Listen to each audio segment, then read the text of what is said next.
Alright guys, so today we're talking about the avocado toast guy himself, Graham Stephan. Now, we're not going to talk about why he has a first name for a last name and a last name for a first name, but we're actually going to talk about every single theory that he has, what he talks about, if it works, if it doesn't work, if it's a scam, and if you follow what he says, will you become rich, will you become wealthy, or will nothing really happen because nothing really works, okay? By the way, he has a course on YouTube, and he also has a course in real estate, okay? We're going to talk about all these factors that play on what he actually says, okay? Now, I do want to say something, right? Everybody knows that in the YouTube community, the financial gurus and the people that actually talk about finance, the group is very small, right? We're not like the tech community that has like millions and millions of people. We're not like the anime community or like the comedy community. It's like very, very small and very niche, okay? So kind of like every single person kind of like knows about every single person that has a little buzz, okay? So I've been watching like Graham Stephan for a very long time, and I think it's kind of funny how he has like a first name for a last name and a last name for a first name, okay? If I get confused at any moment, all right, it's not intentionally. I'm not trying to make fun of him or anything like that, but it's just because it happens. Now,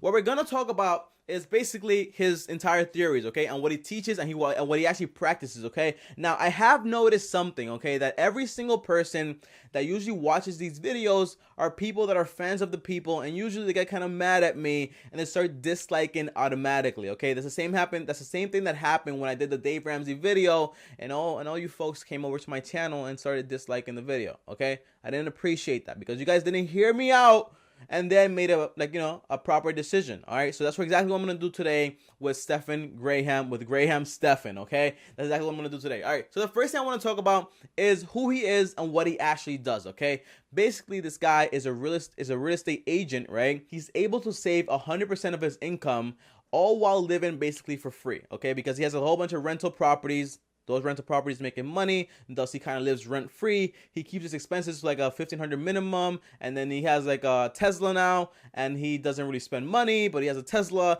and it's just kind of weird, okay? But and he also talks about credit cards, okay, and investments and Roth IRAs and a whole bunch of other things, and he also talks about how to become a YouTuber, and he has a real estate course and a whole bunch of other things, okay? So this guy is kind of like very multiverse, okay? He talks about a lot of different things, and a lot of things that he talks about, Dave Ramsey will kind of like not agree with it, okay? Now, you probably would be surprised by the beginning of this video to actually find out right now that I'm actually a fan of Stephan Graham. Well, Graham Stephan, all right? I keep saying this the wrong thing, but it's because he has a first name for a last name, and I kind of get confused, all right? But here's the thing. I'm kind of a big fan of him. Why? Because he's kind of like a modern finance. You know, he's talking about modern finance in his videos, okay? And he's not like Dave Ramsey that tells you, well, don't use credit cards. He talks about basically like, hey, you can use credit cards, but you just have to be able to understand why you're using them for, and make sure you're exploiting the benefits and the bonuses and the startup bonuses and stuff like that, okay? It's very smart. He also talks about real estate and having long-term investments and a whole bunch of other things, okay? And here's my thing, right? If you like him, then you probably don't agree with Dave Ramsey. Same thing, vice versa, okay? So when I spoke about Dave Ramsey last video and I said like, hey, it's kind of cool what he's saying, you know, but in the modern age, it's kind of like not the best route. And something that Graham actually talks about is this entire theory that a lot of people, and this is where I start breaking down theories, okay? This is where I start talking about what he actually thinks and what he actually says and if it actually works in the real world, okay? Now, he says this, right? He says that, you know, a lot of people, when they talk about finance, they tell you, well, just start by saving 10% of your income, and over time you will become wealthy, all right? And that's like a 40-year process, and he even says this himself, okay? And he says like, if you want to build more income, then the entire process to that is kind of different from what other people do tell you. Now, he didn't say this specifically. I'm kind of adding my own like little points here and there so you guys can actually understand what I mean by this, okay? The entire theory is this, okay? If you listen to Gary Vee, I think that only Gary Vee really says that, right? Only Gary Vee really says that, okay? Gary Vee says, you know, pick something out of passion that you can actually practice, you can actually do, and you make money, and you're still happy, and you're still winning, and you're still crushing it, okay? But when it comes to Graham and what he's actually saying, he's basically saying like, hey, pick a career that is not determined by the amount of hours you work, but by your effort, okay? So that means that, for example, okay, if I work at McDonald's, I can be like the best person on the team, do all the work in that like 8 hours I have there, like double the work, but I still get paid for that same 8 hours, right? But if I'm a real estate agent and I close like 10 deals, I get percentages and I will make a ton more money based on my success, okay? That's basically what he's saying, right? Picking careers that don't really need to be paid by your time, but more by your effort and your skills. And I kind of do agree with that, okay? Same thing here with YouTube, you know, like I'm here on YouTube. I might spend like 2 hours on a video, but that doesn't mean that I'm just gonna get paid for those 2 2 hours. You know what I mean? That's kind of what he's saying, and I kind of do agree with it. And when he talks about, for example, if you want to build wealth long term, then you kind of got to do like long term stuff. But if you want to build wealth like kind of like short term, then you kind of have to do short term stuff, okay? And it might sound like it's kind of very easy and very basic. And I'm always saying the same thing, okay? Finance is very basic because it's been around for over 2,000 years, okay? And the only thing that's changing is like technology is being added to it, and it's making like more versatile, and like you have to like think about it less. But in reality, it's still the same sauce, okay? It's still the same thing. It's still the same avocado toast, all right? It's still avocado with some toast on it. Doesn't make a difference. If you don't know what I'm talking about when I'm saying that, guys, I'm basically making fun of like Stephan Graham because he's always using that same joke, all right? But here's the thing. I think finance is very simple. It's been around for a long time. Nothing's really changing. And when he says that, well, if you want to build wealth like long term, invest in a Roth IRA, invest into real estate, invest into like into index funds, and like put aside like 10% of your income. That's like long term stuff. It'll take you like maybe 20, 30, 40 years. But if you're able to save like around maybe 50% of your income, maybe even 100% like he does, then you're good to go. You'll get there like maybe in 10 years, maybe 7 years, maybe 9 years, okay? It's basically way shorter. And the way you actually do this is kind of like, for example, right, what he does is basically, you know, he's a realtor, so he kind of knows like all those little deals and stuff like that, so he can buy like places, like units that are rental units. He rents it out for the income, and he lives there also. So for example, right, he has like 4 units. I'm not saying that he actually has this because a lot of you guys like know his entire life like properly. I'm just saying based on what he actually says, okay? I'm not that intensive when it comes to it, okay?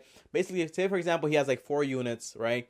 He charges like $2,000, that's $6,000 in income. And then over here, guess what? This is where he lives, okay? The mortgage for the property is let's say $4,000, like including insurance and everything like that. That means he gets to keep $2,000 in profits, all while living in the unit for free. That's kind of what he says, okay? And one last thing, right? Well, not one last thing, right? And one other thing is kind of like, all right, he says he doesn't spend a lot of money, and this is something that I really want to talk about, right? Because I feel like a lot of people that are entrepreneurs and people that are very like, you know, frugal and very like knowledgeable when it comes to money, a lot of us like we don't really buy a lot of stuff.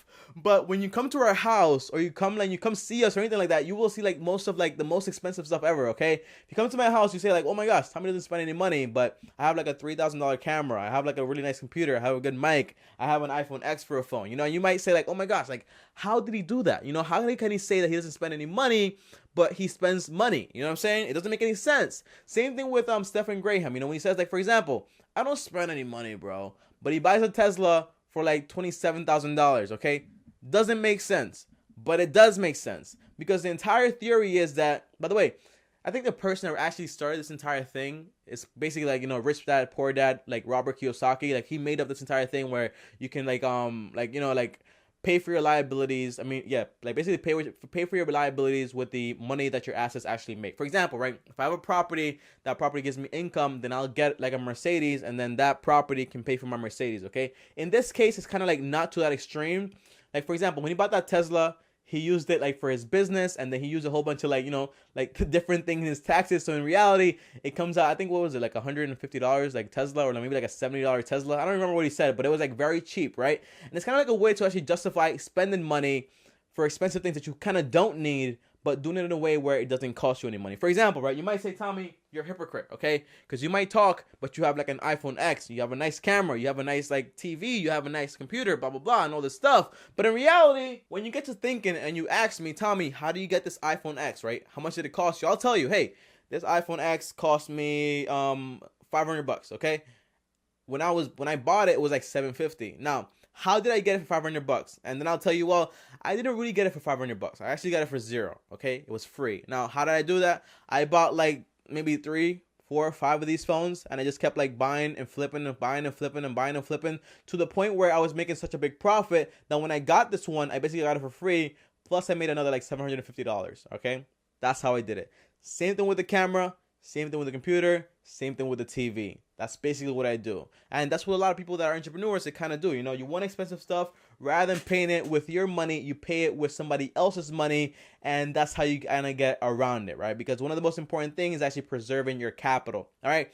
So for everyone that's sitting at home, it's probably asking me, Tommy, so what do you actually think about Graham Stephan? Okay, you're obviously making fun of him. I'm actually not. Okay, the guy is like super cool, and I know that if he watches my video, well, if he watches the full video, not like most people do that, they watch like the first 2 minutes and they think like, oh my gosh, he's talking about avocado toast, he doesn't like you, blah blah blah. You know, like watches the full video, then he'll know that what I'm saying actually makes sense, and actually like, I actually like what he does, okay? Because a lot of things he's saying, I agree with them too, all right? I use credit cards, I leverage my debts, I use a lot of different tactics, and I buy whatever I want to buy in a way that I don't really have to pay for it, okay? And that's kind of what I do, and I think that's what you should do. For example, right, my entire theory is this, right, guys? If I told you, right, I think Graham Stephan spent, I'm not doing it on purpose, I swear to God, right? But I think he spends like $1,500 a month. Well, what if I told you that I spend like maybe, like 120 times 2, that's $240. I might spend like between $240 all the way up to like $500 a month, max, and I save 100% of my income too, most of the time. Like the least I save is like probably like 10%.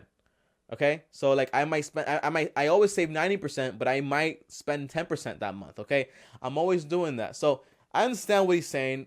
I understand the theory, and I understand a lot of people that look up to like Dave Ramsey aren't really gonna appreciate the content that we kind of make here on YouTube, because it's kind of different, okay? And it's supposed to be different. It's supposed to be against the grain, because like I said before, right? If you read the Laws of Human Nature by Robert Greene, the 48 Laws of Power, if you read these books, they teach you something that's very valuable, okay? That every single time a new generation comes along, they find a new way, innovative ways to actually do things that works kind of better, that goes against what the other generation, well, the past generation actually did, okay? So Dave Ramsey is cool, right? He's made like $50 million doing what he does. Great.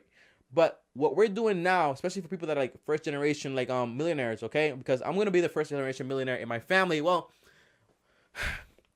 not really the first. I think I'm gonna be the third, okay? I'm gonna be the third. But like, with my mom's family, okay? With my mom, like my mom and my sister, like our family, I'm gonna be the first, okay? But like in my whole family, I'm probably gonna be like third, fourth, or fifth, okay? Because a lot of people have already done it, all right? But so I won't be that special, okay? I won't be that special. That's what I'm trying to say. But, if you're the first like person to become a millionaire and you're trying to start from the bottom, you kind of have to do a lot of things when you have to go against the grain. Now, for example, I learned not too long ago that Dave Ramsey, when he first started out, his parents were realtors, and the only way he was actually like able to make a lot of money was because he had a lot of the leads that his parents had. Now, I can't confirm or deny that information, because one of you guys actually gave me all that information in the comments down below, and I was very surprised to find that out, right? And I don't have rich parents. I don't have someone that's going to provide leads for me.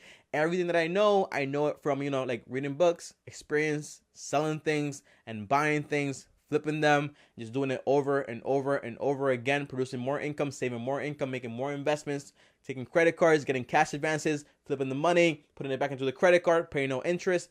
I do this every single day. It's called leverage. It's very dangerous, but if you know what you're doing, then it's very simple. All right, guys, my name is TommyBryson. If you don't know me, thanks for watching this video. If you do agree with me, go ahead and comment down below and let me know why you agree. And if you don't agree with me and you don't like this video and you don't want to give it a like, go ahead and tell me also why you don't like the video and what you think I was actually wrong about, okay? Because I appreciate good conversation, I appreciate good conversation and good comments, okay? If you don't agree with me, just let me know exactly what makes you like not agree with me and what I'm saying, and then I can verify your point. Show some statistics, show some facts, and then respond to you. We can have a good conversation. By the way, guys, if you want a chance to actually come on the show, right, on the show here on YouTube, and actually talk to me, like, through Skype, a phone call, whatever you want. You don't have to show your face or anything like that. If you want to do it, you can actually come on, and we can actually discuss a topic, that's relevant, like, to finance, okay? We can actually discuss a topic and actually come here and talk on the show, so we can actually have, like, more and more episodes and more ideas, okay? Because every single day, I'm running out of ideas, all right? You've got to start at the bottom if you're ever gonna reach